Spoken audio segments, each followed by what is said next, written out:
mais especificamente sobre teoria geral do poder constituinte. Nós sabemos que o poder constituinte, atualmente, né, ele comporta diversas subdivisões. Nós podemos falar em poder constituinte originário, poder constituinte derivado reformador, poder constituinte derivado decorrente, poder constituinte supranacional, poder constituinte difuso. Mas aqui a ideia é falarmos da teoria geral do poder constituinte, mais especificamente do poder constituinte originário, que nós vamos chamar simplesmente de poder constituinte, pelo menos nesse momento. Veja que a ideia de poder constituinte, como um poder soberano, ela sempre esteve presente nas sociedades, ainda que mais primitivas. Então, a partir do momento em que o indivíduo se une em sociedade, você tem ali, ainda que de forma implícita, né? Ainda que de forma bem embrionária, ainda que de forma bem crua, a própria ideia de um poder soberano. De um poder soberano em relação àquela respectiva sociedade. Então você tem lá o chefe da tribo, você tem o monarca, né? Como sendo aquela pessoa que tem autoridade perante as demais pessoas da sociedade para definir as regras de funcionamento daquela mesma sociedade. Então, embrionariamente, a ideia de poder constituinte, ela sempre esteve implícita em qualquer forma de organização social. Porque nessas formas de organização social, ainda que mais primitivas, você tem que ter alguém ou um grupo, enfim, que estabeleça as regras de funcionamento daquela respectiva sociedade, portanto. Logo, o poder constituinte seria aquele poder, no âmbito de determinada sociedade, de definir as regras de funcionamento daquela própria sociedade, portanto. A ideia de poder constituinte, ela estava ligada, nesse primeiro momento, a um poder recebido diretamente de Deus. Então era um poder divino. Ou seja, o monarca, ou eventualmente o chefe daquela tribo, um mulá, por exemplo, ele receberia esse poder diretamente de Deus para estabelecer as regras de funcionamento daquela comunidade, daquela respectiva sociedade, portanto. Claro que a ideia de poder constituinte, ela vai se desenvolvendo, ela vai sendo cada dia mais elaborada, até os dias de hoje. Mas a ideia inicial estava presente e o que você deve ter em mente é que o poder constituinte na sua origem, poder constituinte originário, na sua origem tinha uma natureza divina, daquele poder recebido diretamente de Deus, portanto. Então era comum que os reis, né, os reis fossem tidos, por exemplo, como deuses, semideuses, receberiam as famílias reais, receberiam esse poder diretamente de Deus, portanto, um poder de natureza divina, que não alcançava, por óbvio, o povo, não alcançava os demais setores da sociedade, que teriam que se submeter a esse poder de natureza divina, portanto. A teoria do poder constituinte, ela foi se desenvolvendo, como dito, e ela tem o seu ponto marcante na obra do Emmanuel Sieyès, um abade, né, na época da Revolução Francesa. Então a França passava por uma turbulência muito grande, a sociedade ela já não mais aceitava os privilégios da nobreza, eventualmente os privilégios que também tinham o clero, né? Classe trabalhadora, mesmo a classe empresarial, que é aquela classe, ou as classes que mantinham a sociedade funcionando, mas que não se beneficiavam dessa própria riqueza por elas produzidas. Então você acabou gerando uma revolta que culminou com a Revolução Francesa, portanto, tentando romper com essa ideia até então vigente de um poder divino atribuído a uma pessoa ou a uma família, portanto. O abade Sieyès, ele não escreveu um livro teorizando sobre o poder constituinte, mas um manifesto que é o terceiro estado, portanto. Ele dividia a estrutura, e baseado aqui na estrutura francesa à época, do estado em três. O primeiro estado você teria o clero, o segundo estado você teria a nobreza, e o terceiro estado seria o que ele chamou de nação. E esse terceiro estado, que seria a nação, que produz a riqueza ou produzia a riqueza do país, é aquele que não obtinha benefícios decorrentes dessa riqueza produzida, portanto. Eu vou aqui colocar para vocês, para que você possa ter aí em destaque. Olha lá. Então, o poder constituinte, a origem da teoria do poder constituinte, a partir desse manifesto, que é o Terceiro Estado, do Abade Emanuel Sieyès, de 1789. Então ele dividia, como dito, o Estado em clero, nobreza e nação, portanto. E ele defendia que o verdadeiro poder deveria vir da nação, deveria vir do povo, aqui numa acepção mais moderna, portanto, porque é esse que produz a riqueza do Estado. Os outros estados, né, eles só se beneficiam dessa riqueza produzida. Então eles tinham poder que decorria de Deus, mas eles não produziam nada naquela sociedade. Se beneficiavam das riquezas produzidas por esse terceiro estado, que não tinha poder algum, que não tinha voz, que não tinha vontade, que deveria apenas se submeter à vontade alheia. Então a tentativa francesa era de romper com essa ideia. Aqui é importante entendermos a matriz francesa. A matriz francesa, ela tinha por finalidade romper com o passado. Romper com o passado e criar algo novo, portanto. Esquecer o passado, cortar diretamente na raiz para criarmos algo novo que vai funcionar daqui para frente, portanto. Podemos destacar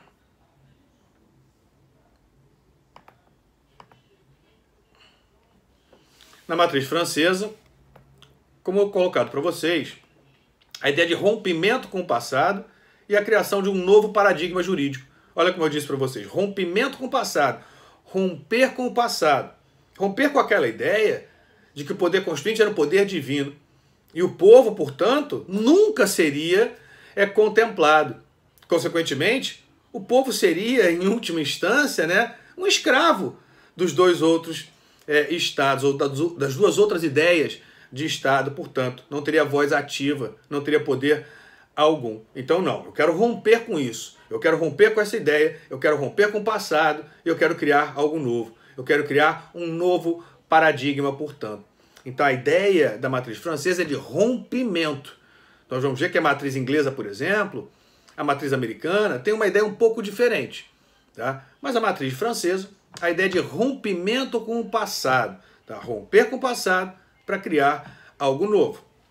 Transição, portanto, do poder divino para o poder popular. Como eu disse, o poder agora, a ideia era atribuir esse poder ao povo. O poder é do povo. Não há aqui nenhuma natureza divina. Você tem sim um poder de fato, que é o poder do povo. O povo que movimenta, que cria riqueza, tá? O povo que é a base de sustentação de uma sociedade. Não há sociedade, não há Estado sem povo. Então, povo sim deve ser o titular do poder constituinte, no caso, poder constituinte originário, portanto. Então, uma transição do poder divino para um poder popular. Não havia ainda tanto a ideia, né, de democracia como vemos hoje, mas você transportando para os dias atuais, seria sim um poder democrático, um poder do povo. Nós vamos ver que na nossa Constituição, por exemplo, né, você pega lá no artigo 1º da nossa Constituição, parágrafo único, todo poder emana do povo. Então, o povo é o titular desse poder constituinte originário, portanto. No direito americano, se diz poder do povo, ou seja, o povo é o fundamento de legitimidade do Estado, então, poder do povo, pelo povo, exercido pelo povo, olha a ideia de democracia aqui, e para o povo, tendo como beneficiário, como destinatário, o próprio povo. Então veja como a ideia ela passa por mudanças profundas. Você tinha antes da Revolução Francesa, como beneficiário dessa riqueza produzida pelo povo, a nobreza, o clero. Já quando você transporta isso para a ideia de democracia, você tem um poder do povo, exercido pelo povo, olha só, não mais pela nobreza, pelo povo, cujo beneficiário, aquele que deve se beneficiar dessa riqueza produzida, é o povo também. Então, do povo, pelo povo, para o povo, portanto. Mas voltando aqui à matriz francesa, então, transição do poder divino para o poder popular. Substituição de Deus pela nação.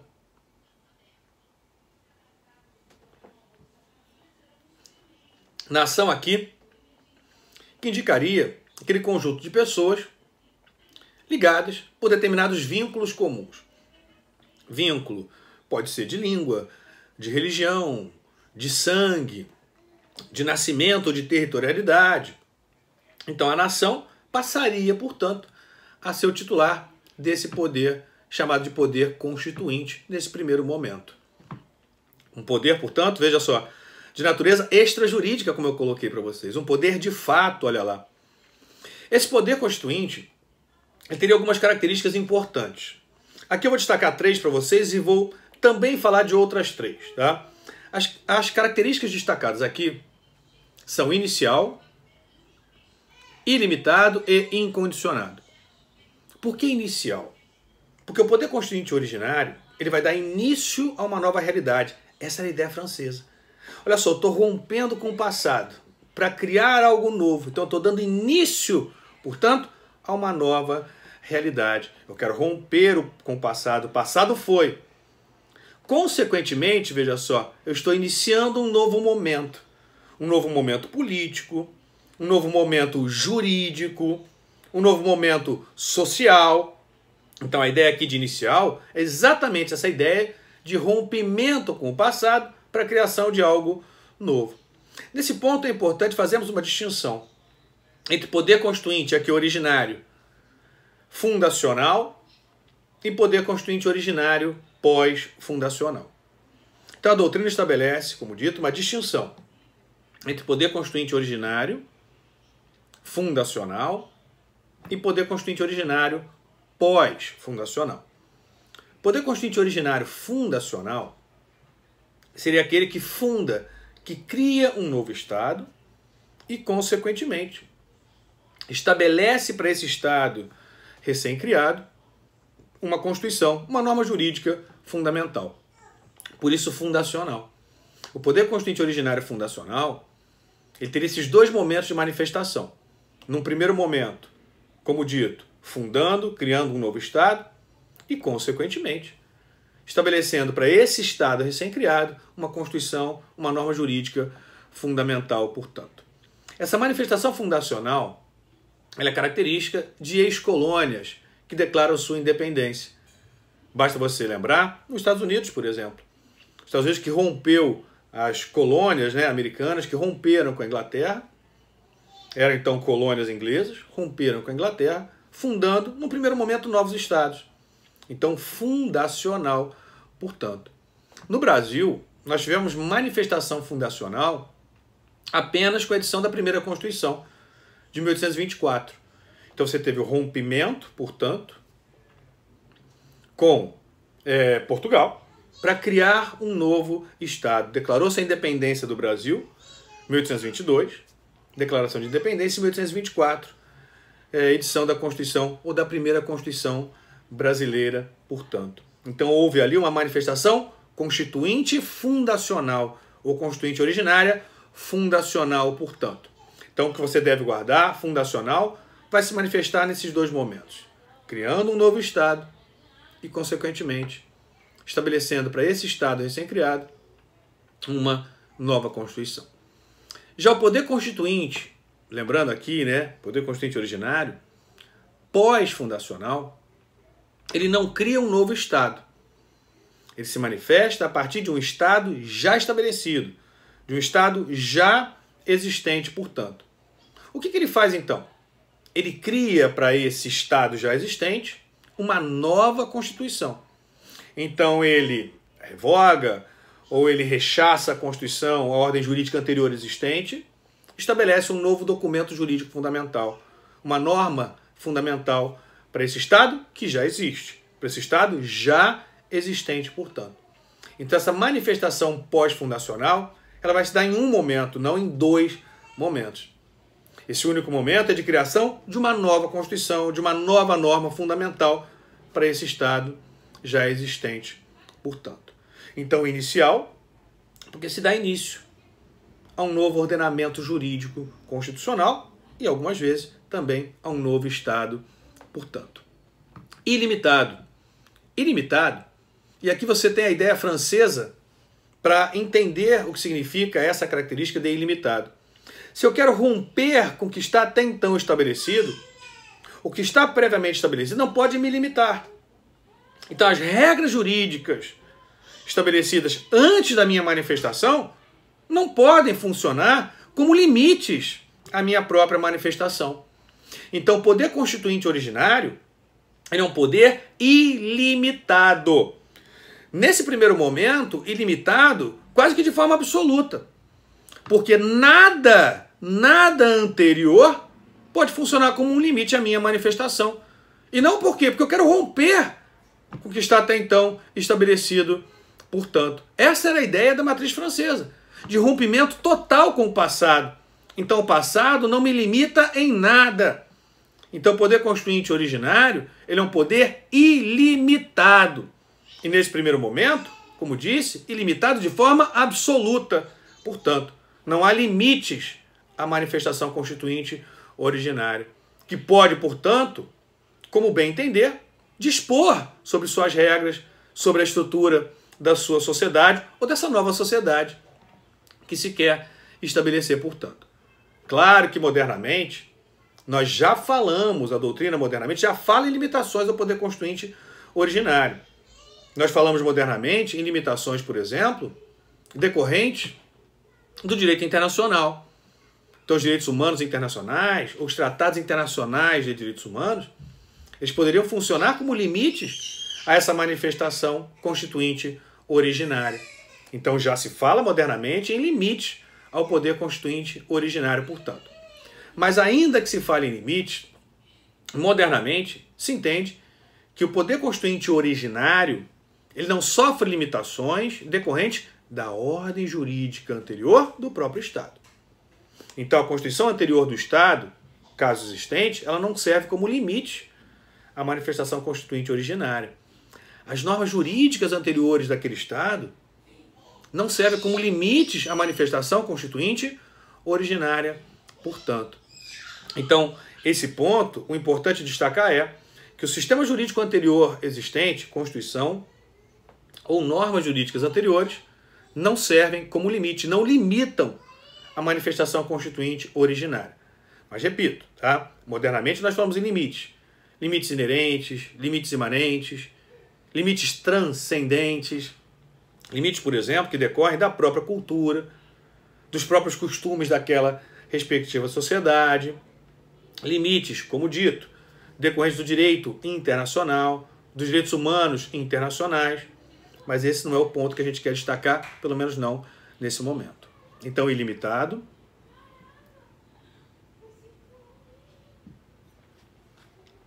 de forma absoluta, e mais especificamente, não sofre limites decorrentes da ordem jurídica anterior do próprio Estado. Portanto, então a Constituição anterior, por eventualmente existente, as normas anteriores que existam nesse próprio Estado, não servem como limite à manifestação constituinte originária. Exatamente pela ideia que a gente reforça de rompimento, de querer romper. Se eu quero romper com o passado não pode me limitar. Eu quero me libertar dessas amarras pré-constituintes, portanto. Já a terceira característica seria incondicionado. Incondicionado indica que o poder constituinte originário ele não está submetido a qualquer procedimento previamente estabelecido para sua manifestação. Ele próprio define suas formas de manifestação, portanto. Ele pode estabelecer uma forma de manifestação direta, onde o próprio povo participa diretamente da elaboração da nova Constituição, raras as manifestações diretas. Pode também estabelecer manifestações indiretas, onde o povo participa indiretamente desse processo, através da escolha, por exemplo, de constituintes. Pode estabelecer formas de manifestação plebiscitária, através de referendo, porque ele é incondicionado, porque ele não está submetido a condições previamente estabelecidas para sua manifestação, portanto. Ele próprio define o procedimento de manifestação. O próprio poder constituinte originário é que define como ele vai se manifestar, portanto. Veja que nós temos diferentes formas de manifestação, como indicado. Manifestação direta na Grécia Antiga, agora, né, Nós temos algumas formas de manifestação mais moderna, recentemente. Na Islândia, por exemplo, no chamado Crowdsourced Constitution, que seria a Constituição elaborada a partir de uma participação popular via internet, via redes sociais. Foi tentada, portanto, uma nova forma de manifestação plebiscitária, através de referendo, por exemplo, manifestação indireta, através de assembleias constituintes. Então as condições podem ser as mais variadas. Podem ser criadas novas formas de manifestação, porque o poder constituinte originário, como dito, é um poder incondicionado. Então é um poder inicial, é um poder ilimitado e é um poder incondicionado. A gente pode acrescer ainda 3 outras características importantes: soberano, permanente e extraordinário. Soberano indica que o poder constituinte originário ele é um poder no âmbito interno daquela respectiva sociedade supremo. O poder superior no âmbito interno daquela respectiva sociedade, portanto. Veja que na nossa Constituição, lá no artigo 1º, parágrafo único, diz: todo poder emana do povo. Então o povo é o poder supremo. Então soberania no âmbito interno, ela indica essa relação de supremacia. Então o poder constituinte originário, no âmbito interno do próprio Estado, daquela respectiva sociedade, ele é o poder supremo. Não tem nenhum outro poder no âmbito interno acima dele. Mas a soberania, ela pode ser ainda analisada no âmbito externo. No âmbito externo, a soberania não indica a relação de supremacia. Indica a relação de igualdade. De igualdade entre estados igualmente soberanos. Então, no âmbito interno, supremacia. No âmbito externo, relação de igualdade. Então, relação de igualdade entre estados igualmente soberanos, portanto. Então, é um poder inicial, ilimitado, incondicionado e soberano. Também é um poder permanente. E por que um poder permanente? Se nós atribuímos a titularidade modernamente ao povo, o povo, ele permanece, ele não desaparece após a manifestação constituinte originária.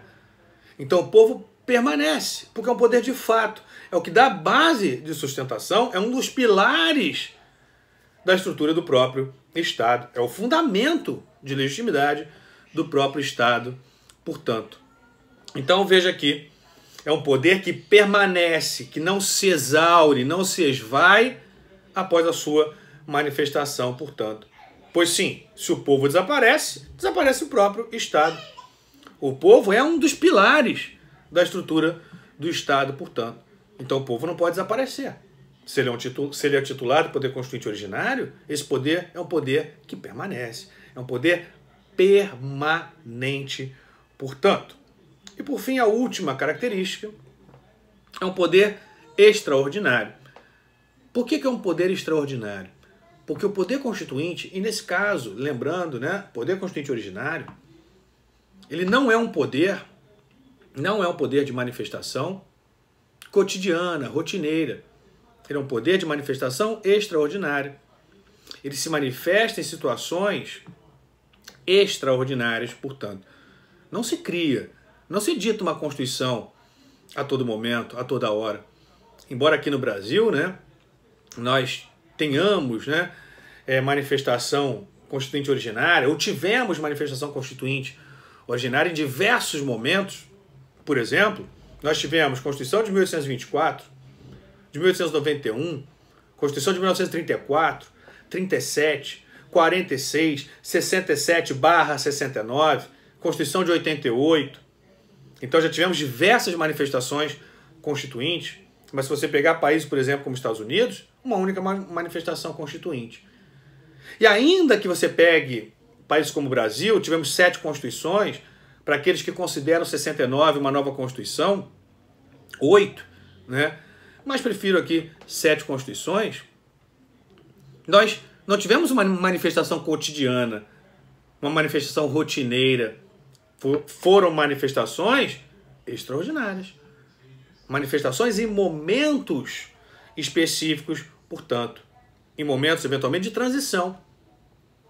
Veja que recentemente, né, foi novamente levantada a questão da ditadura militar, mas a Constituição de 88 ela é fruto dessa transição de um momento ditatorial, e não há dúvidas que houve uma ditadura.